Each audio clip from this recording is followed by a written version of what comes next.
Jésus traversait des champs de blé. Ses talmidim commencèrent à cueillir les épis, les frottant dans leurs mains pour en manger les grains. Quelques pharisiens dirent: Pourquoi enfreignez-vous le Shabbat?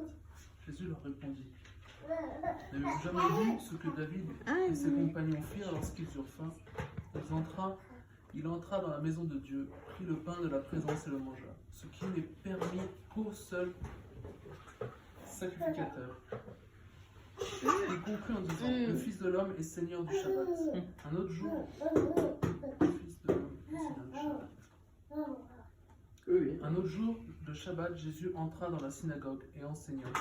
Il y avait là un homme dont la main était sèche. Les enseignants de la loi et les pharisiens observaient avec beaucoup d'attention ce que faisait Jésus, pour voir s'il allait guérir le jour du Shabbat. Car ils cherchaient une bonne raison de l'accuser. Mais il savait ce qu'il pensait. Il dit alors à l'homme qui avait la main sèche: Monte ici et tiens-toi là que l'on puisse te voir. Il se leva et tint là. Puis Jésus leur dit: Je vous le demande, qu'est-il permis de faire le jour du Shabbat? Faire le bien ou faire le mal? Sauver une vie ou en détruire une? Puis après les avoir tous regardés, il dit à l'homme: Étends ta main. Et il étendit sa main, et celle-ci fut restaurée comme l'autre. Ils furent remplis de fureur et commençèrent à discuter entre eux sur ce qu'ils pourraient bien faire à Jésus. Moi, à chaque fois que je lis des passages comme ça, quand Jésus il guérit des gens, je suis toujours impressionné par ce qu'il fait. Je me dis, purée, l'autorité qu'il a, la puissance qu'il a en lui, et la compassion quand il vient chercher les gens, c'est quelque chose de vraiment fort. Je vois, ça me touche parce que moi, quand je vais prier pour des gens ou quoi, que ça n'a pas marché, je me dis, purée, mais Seigneur, pourquoi quand je prie, moi, ça ne marche pas? Et dans ta Bible, toi, tu montres à quel point ça marche, etc. Je sais pas, je suis un peu en mode.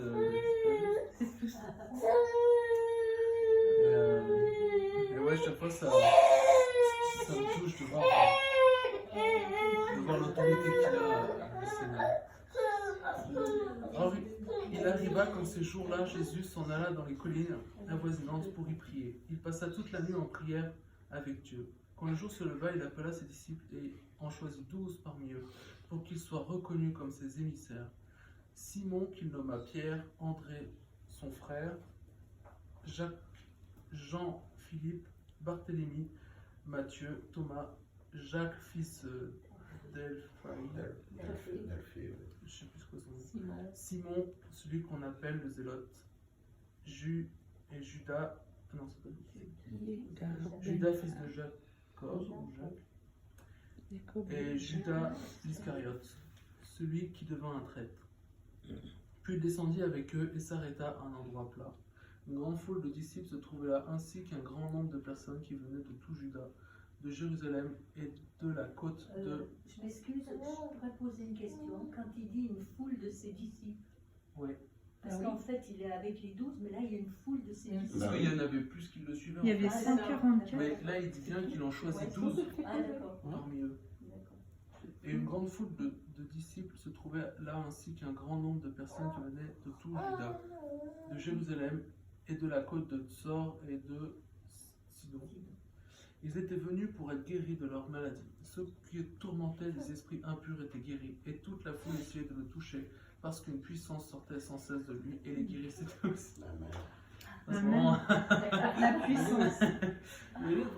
Parce qu'une puissance sortait sans cesse de lui et les guérissait tous. C'est même pas genre il priait pour eux, ça sortait tout seul. Il émanait une puissance de guérison qui venait directement de Dieu. Et tu es là, tu te dis, purée Seigneur, mais en fait, quand tu sais que Dieu a mis ça en toi, Amen. tu te dis pourquoi tu ne vis pas, quoi, pourquoi Oui. genre, ça, c'est vraiment la même prière que je vous disais la dernière fois, c'est Seigneur, mets en moi c'est la compréhension de ce que tu nous as donné, en fait, de la puissance que tu nous as donnée, d'être réellement ton fils, d'être réellement sauvé et de pouvoir manifester ces choses, ces dons en fait. Il regarda ses disciples et dit: Vous êtes bénis, vous les pauvres, car le royaume de Dieu est à vous. Vous êtes bénis, vous qui avez faim, car vous serez rassasiés. Vous êtes bénis, vous qui pleurez maintenant, car vous rirez. Vous êtes bénis quand on vous hait, quand on vous rejette, quand on vous insulte ou quand on vous considère comme un criminel à cause du Fils de l'homme.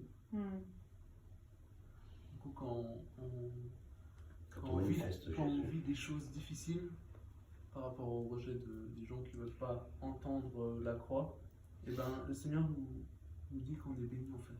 Amen. On On est- participe aussi à ça. On est béni et en fait c'est comme Rémi disait, faut pas le prendre contre soi, faut être content du fait qu'on nous Persécute. le persécute. On nous persécute. Réjouissez-vous quand cela arrivera. Oui, dansez de joie, car votre récompense est grande dans le ciel. C'est ainsi, en effet, que leur père traitait les prophètes.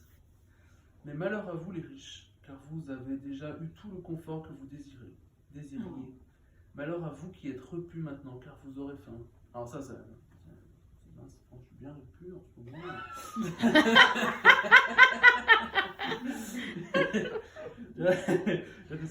Je devrais jeûner un peu plus. Mais oui, mais t'es riche, t'es pas pauvre. Oui, Donc le jeûne. avec le Seigneur. Malheur à vous qui riez maintenant, car vous serez dans le deuil et vous pleurerez. Malheur à vous quand C'est pas bon ça. C'est pas bon, hein. C'est rompu, t'as la joie. malheur à vous quand on dit du bien de vous, car c'est de cette manière que le Père traitait de faux prophètes. Néanmoins, je vous le dis, à vous qui m'écoutez, aimez vos ennemis, faites du bien à ceux qui vous haïssent, bénissez ceux qui vous maudissent, priez pour ceux qui vous maltraitent. Amen. Si quelqu'un te frappe sur une joue, présente-lui aussi l'autre. Si quelqu'un prend ton manteau, laisse-lui aussi ta chemise. Si quelqu'un te demande quelque chose, donne-le lui. Si quelqu'un prend ce qui t'appartient, ne lui demande pas de te le rendre. C'est fort quand même. C'est oui. Tu te dis, oula, là, t'as vraiment le. Ouais. Là, Je sais pas, vous y là, arriverez à là, faire tu- des trucs c'est comme ça. vraiment- Là, t'es vraiment très. Porte-croix.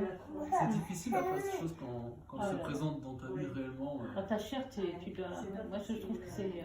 Du coup, je prie le Seigneur, je dis Seigneur, mais donne-moi ça, donne-moi cette façon que tu as, toi, de voir les gens, les situations, que mon âme te soit soumise et que mon caractère puisse être comme ça en fait. Traitez votre prochain comme vous aimeriez que l'on vous traite. Pas comme on vous traite, comme vous aimeriez que l'on vous traite. C'est encore plus. Oui. Quel avantage avez-vous à aimer seulement ceux qui vous aiment? Même les pécheurs aiment ceux qui les aiment. Quel avantage avez-vous à faire du bien seulement à ceux qui vous font du bien? Même les pécheurs en font autant. Quel avantage avez-vous à prêter seulement à ceux dont vous espérez recevoir un remboursement? Même les pécheurs prêtent à des pécheurs, espérant être remboursés dans la totalité. Mais aimez vos ennemis, faites le bien et prêtez sans rien attendre en retour. Votre récompense sera grande et vous serez les enfants du Très-Haut. Ça c'est Daël et Léon, je crois que c'est le Très-Haut. Car il est bon envers les ingrats et envers les méchants. Soyez compatissants comme votre Père est compatissant.